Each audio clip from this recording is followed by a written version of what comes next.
When you feel it's hopeless, when you think that you lost, oh, I will take your hand and we'll rise up from the dust. Oh, here we go, go, go, let us heal and grow. You won't be alone, we're unstoppable. Don't be afraid to show what we're going for. This is what we know. Here we come back to life, we're still breathing, standing up. All right, we are back. This will be the semi-final match for winner's bracket. It will be between Lagdom and the defending Ruler of the Wave 6 champions, Peg Leg Pirates of Yoho. And we will be playing this first game in a best of 3 on Chain, which is an epicenter map. Let's see how the two teams decide to line up.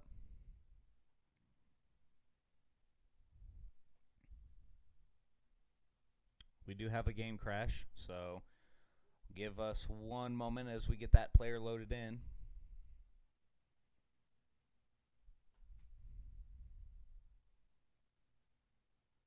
Marla Jane is back.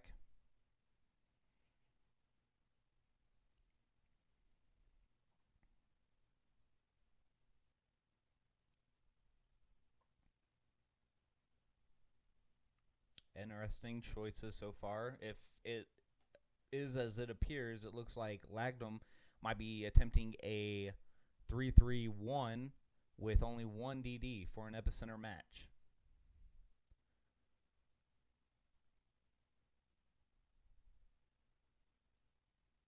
Okay, there's a bit of changes going on here. Hold on, let me see if I can follow them. All right, so it's going to be a 3-2-2 for each team. Yeah, 3-2-2 for each team. This will be a best of 3. Winner advances to the winner's final and is guaranteed a top 3 finish for Rulers of the Wave 7. The loser will be relegated to the losing bracket and will have an opportunity to try and win out to get back up top. We are going into game number 1 with Peg Leg Pirates represented in red and represented in green, Lagdom.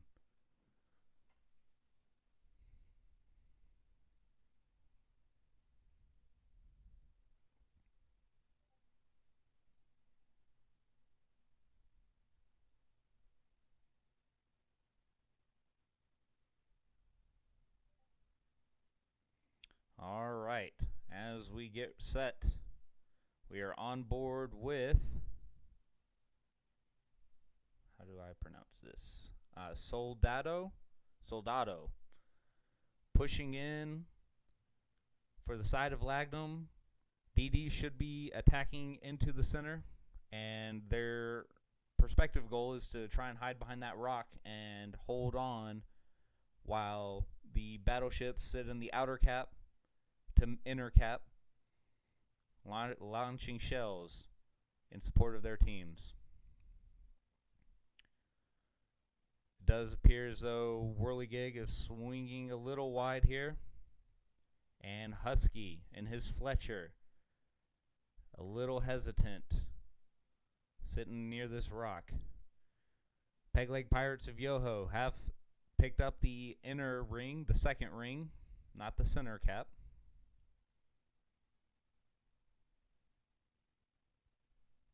As they are all slowly moving towards the absolute center. Soldado, first one in. Peg Leg Pirates have secured the outer ring. Shells being launched towards Valley Forge, Iowa. Marla Jane has taken a pretty good smack.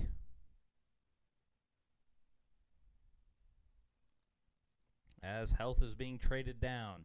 The battleship line for Lagdom over here, sending shells down towards Marla Jane, who is the one who's currently caught out.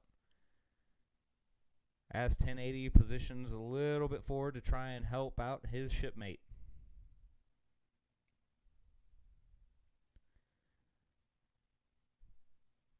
Lagdom has secured the center, So it is 2 caps to 1 as these teams are trading blows on the outside of the map here. Marla Jane backing up still.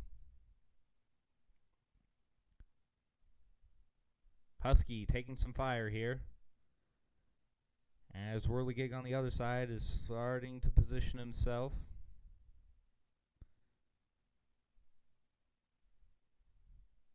Looks like Matty Boy is being focused down here by the Donskoy. Black Queen for Lagdom.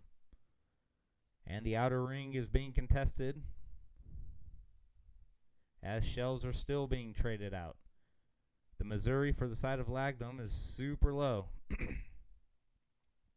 Musashi is significantly healthier, but the Chronostrat has now started to take significant damage as incoming Torps are looking to find their mark.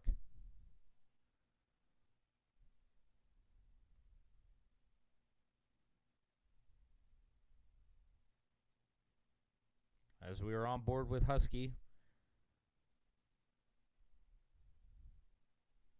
watching this Musashi run a little forward to pick up shells for 1080, as that battleship is a bit tankier than the cruisers are. Musashi is taking some focus fire here from both sides of Lagdom.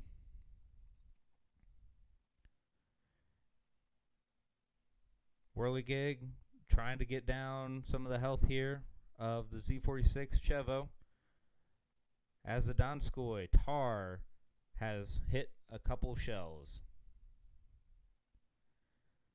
Pegleg Pirates have positioned themselves into the cap, but the Minnesota has blocked off Whirligig's exit. Incoming shell fire costing the Chungmu Whirligig significant damage.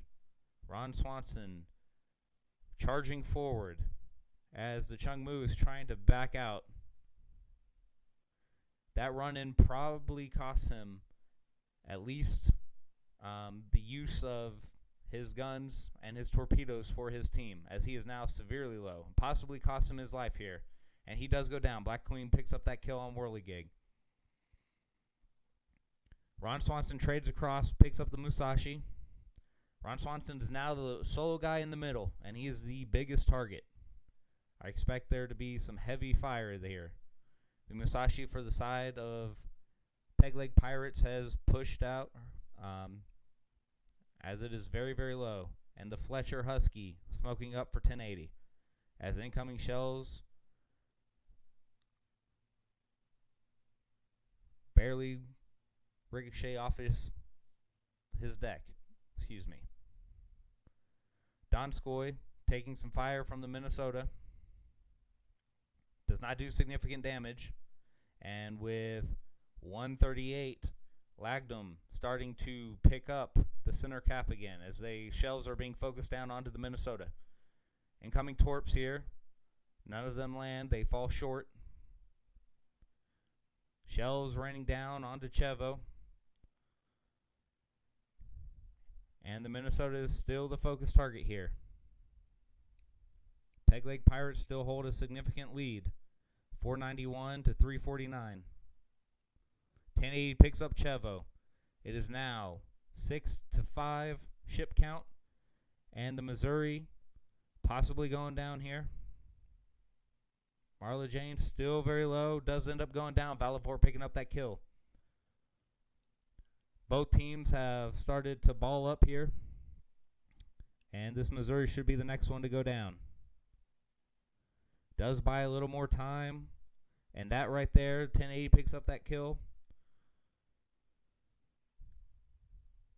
35 seconds remaining. This one is all but over, as Pegleg Pirates of Yoho are going to pick up their first kill or first game in this best of 3.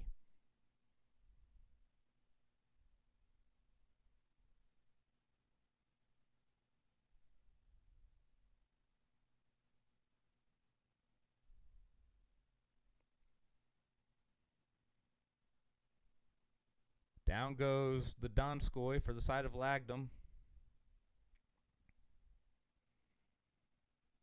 And Pegleg Pirates of Yoho pick up that first win.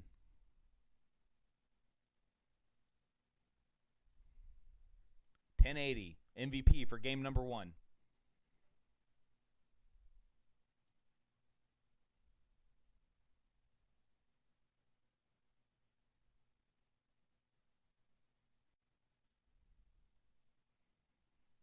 And here is the damage charts for both teams for game number 1 as they are getting set up for game number 2. Lagdom now needs to win this game and force game 3, otherwise they will be relegated to losers bracket. I did notice that I had a question here. F&D has played. They are in the losers bracket. They are currently playing against ARIM.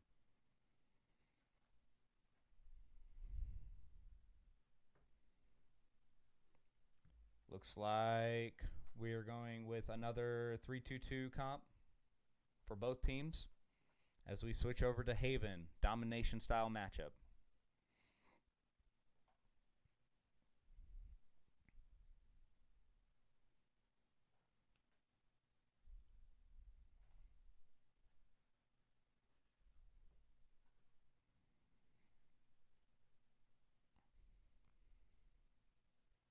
All right, as we get underway for game number 2, teams are both staying on the respective sides they started on. There will be no switching. And represented in red, Peg Leg Pirates of Yoho versus represented in green, Lagdom. Both of these teams are heavyweights. Let's see if Lagdom can force a game number 3 or if Peg Leg Pirates can advance into the winner's bracket finals on this game.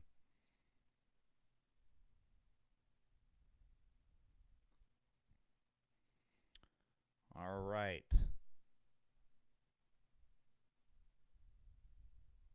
Go on board with Soldado as he is peeking around the corner here. I'll be interested to see if he decides to go into B or if he's going to go long flank to A. It does appear as though the Peg Leg Pirates of Yoho are going to send a flank of their own on the opposite side to potentially catch Lagdom caught out. They're sending 2 battleships that direction with the DD. And we are on board with Whirligig's Chungmu as he is swinging around this island here, looking to see if he can spot anything out for his team. And early on, Peg Leg Pirates of Yoho have a 2-cap advantage, and they are sending a wide flank. This potentially could be game-changing if they can catch Lagdom off guard here.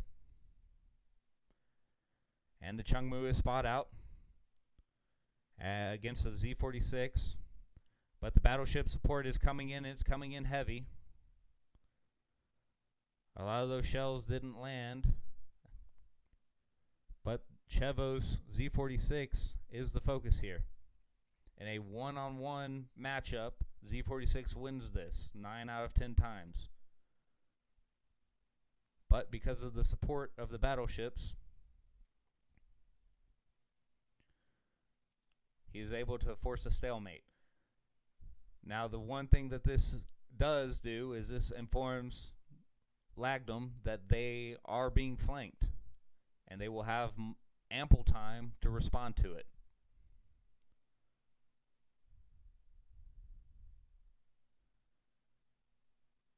The 2 Donskoys for the side of Lagdom sitting outside the rock here below Bravo Cap as Soldado picks up the B cap.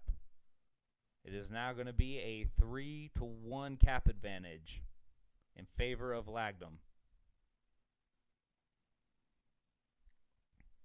Whirligig sending his Chungmu into the Delta cap. Marla Jane is circling backwards, swinging her ship around, his ship around. And Valifor taking some damage. And a turret is lost on the side of the Musashi.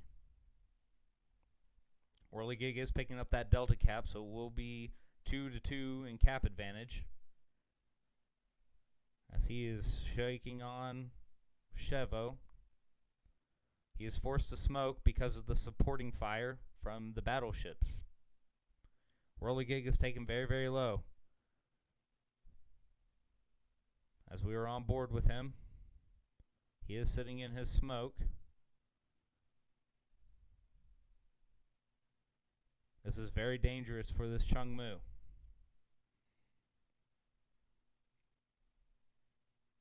Conveniently for him, the Z-46 misses its shells, but he is starting to land them. On the opposite side, the Donskoy and the Kronstadt for the side of Peg Leg Pirates are forcing out the Donskoy of Lagdom, as he has run up to the wall. Husky looking to contest this B-cap in his Fletcher. He is going to run into the Z-46. Z-46 taking heavy damage. Looks like that was from Tars Donskoy or 1080's Kronstadt, one of the two. Lagdom currently has a 3-cap advantage with 230 remaining. It is currently 270 to 210 in favor of Lagdom. Husky is taking over the Bravo cap.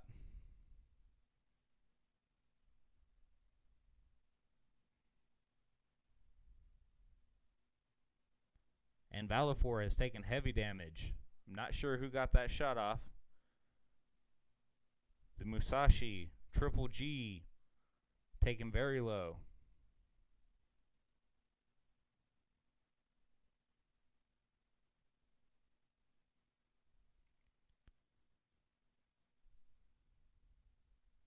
All right, we are on board with Soldado once again as he enters a contested cap.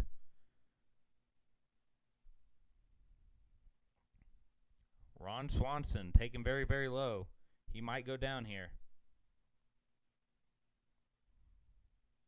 He is healing up. Bravo is being swapped over.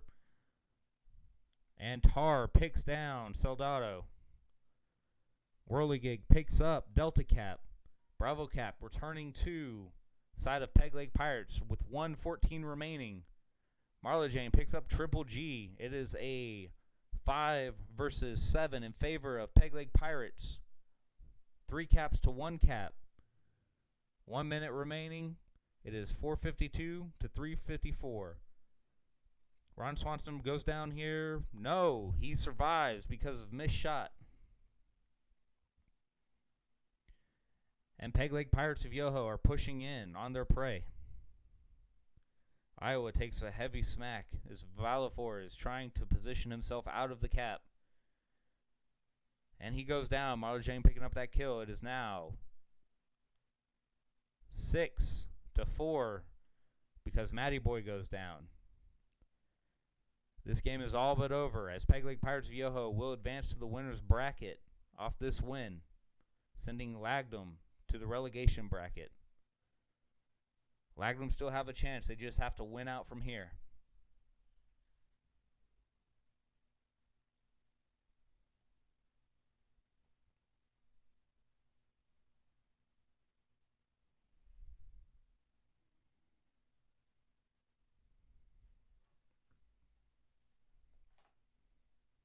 And with that, Marla Jane is your MVP for the side of Peg Leg Pirates for game number 2.